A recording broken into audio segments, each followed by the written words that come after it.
Picture this. You are standing next to someone, maybe a coworker, maybe a stranger in line at a coffee shop, and they turn to you and say, "Did you see the match last night?" And for a second, your mind goes completely blank. You know English, you even like sports, but somehow, in that exact moment, you have absolutely nothing to say. Today, we fix that, because with the World Cup happening right now, this exact conversation is going to come up again, and again, and again. I'm Alice, and this is English Decoding. Today's topic is simple and genuinely useful, talking about sport in English. And if you are not even a football fan, do not worry, because every phrase here works for any sport, any match, any team, in any country. Let's start with the easiest part, reacting. When something exciting happens, native speakers do not think about grammar, they just react. Listen to these. Did you see that? That was incredible. I cannot believe he missed that. What a save. Oh, come on, that has to be a goal. Notice something? These are short and they are full of emotion. You do not need a perfect sentence to react. You just need the right words at the right moment.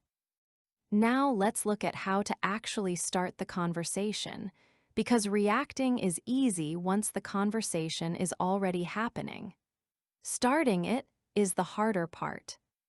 Did you watch the match last night? Are you watching the World Cup? Who do you think is going to win? Did you see the score? What did you think of that game? All of these work as an opener with almost anyone, even someone you have just met. You do not need to know much about sport to ask them. You just need to ask and let the other person talk. Once the conversation starts, you will probably need an opinion, even a small one. Here is how to give one without sounding like an expert.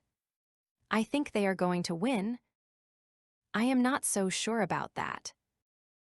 Honestly, I do not know much about football. I just enjoy watching the big games. I am rooting for Brazil this year. Notice that last one, rooting for. This is one of the most useful sports expressions in English. It simply means supporting a team, and you will hear it everywhere during a tournament like this. Here are a few more natural ways to say the same idea. I am a big fan of Argentina. I have supported that team my whole life. I do not really have a favorite, I just enjoy the games. My whole family supports the same team. Now, let's add another useful skill, talking about how a player or a team is actually performing. This comes up constantly during a tournament. He is having an incredible tournament. Their defense looks really strong this year. She has been amazing in every single match. They look exhausted out there. That goalkeeper has saved everything tonight. Notice how natural these sound, even though the grammar inside them is not simple. That is completely fine. At this point, your goal is not to analyze the grammar, your goal is to recognize the phrase and reuse it. Sport is also very social, so let's add a few phrases for making plans to actually watch a match with someone. Are you watching the game tonight? Do you want to watch it together? I am going to a bar to watch the final. A few of us are meeting up to watch the match. Come over, we are watching it at my place.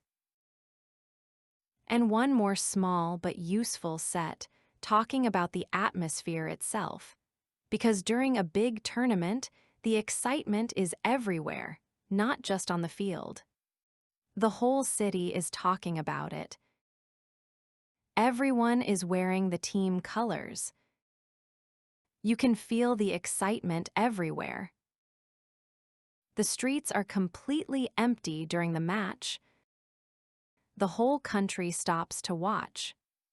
Before we keep going, here is a small invitation.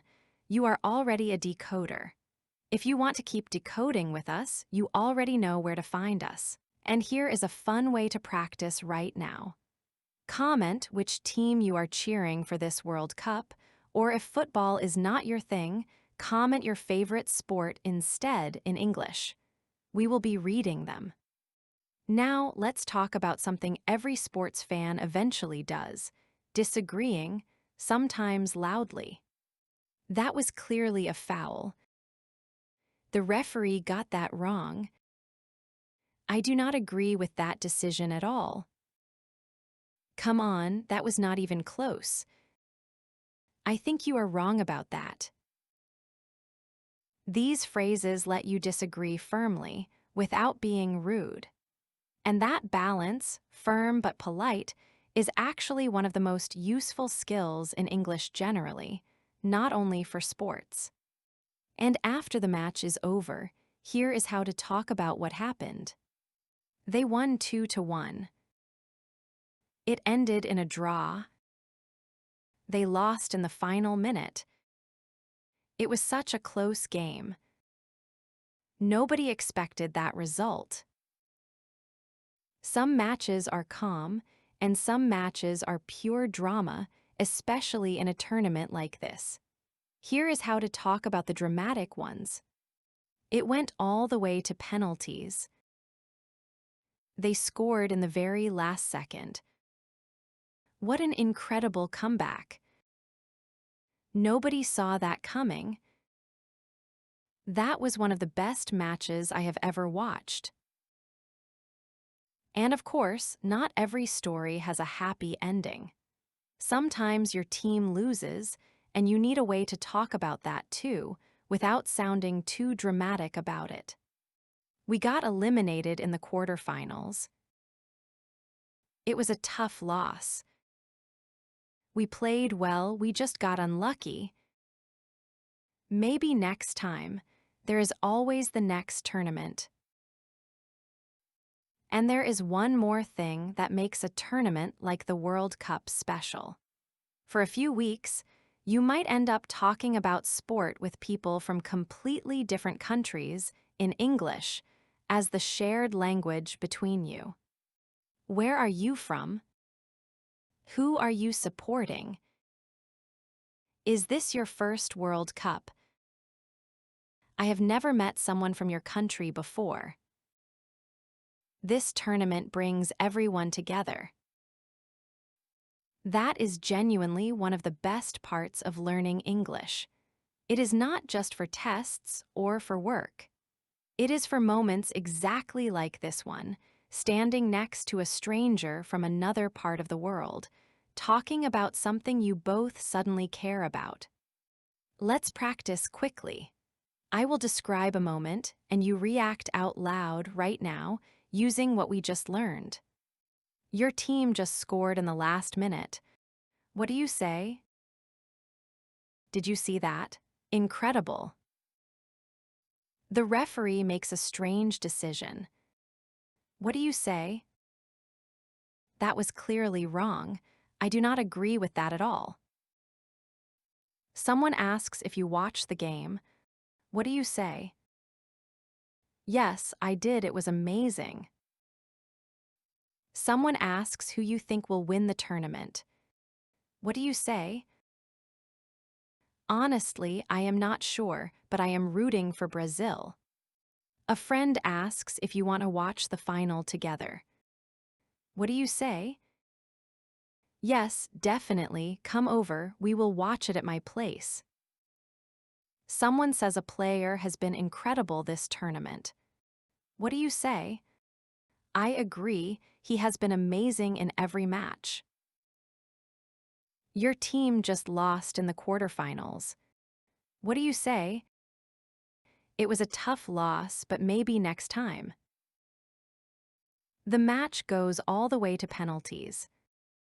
What do you say?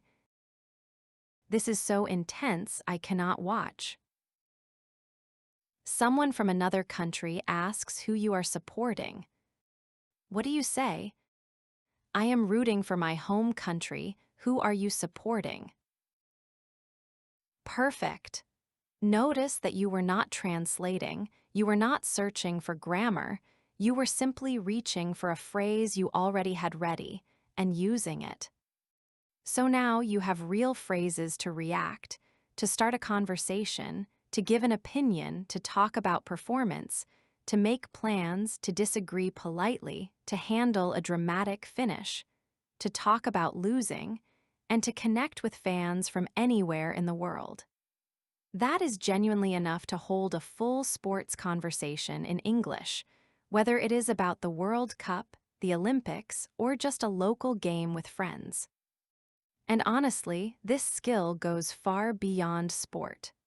Reacting naturally, asking an easy opening question, giving a small opinion without overthinking it, these are exactly the building blocks of small talk in English, in any situation. And this is actually the first video in a full week about talking about sport. Every day this week, we will practice these same skills with a different sport and a different scenario, so check the playlist above to follow along.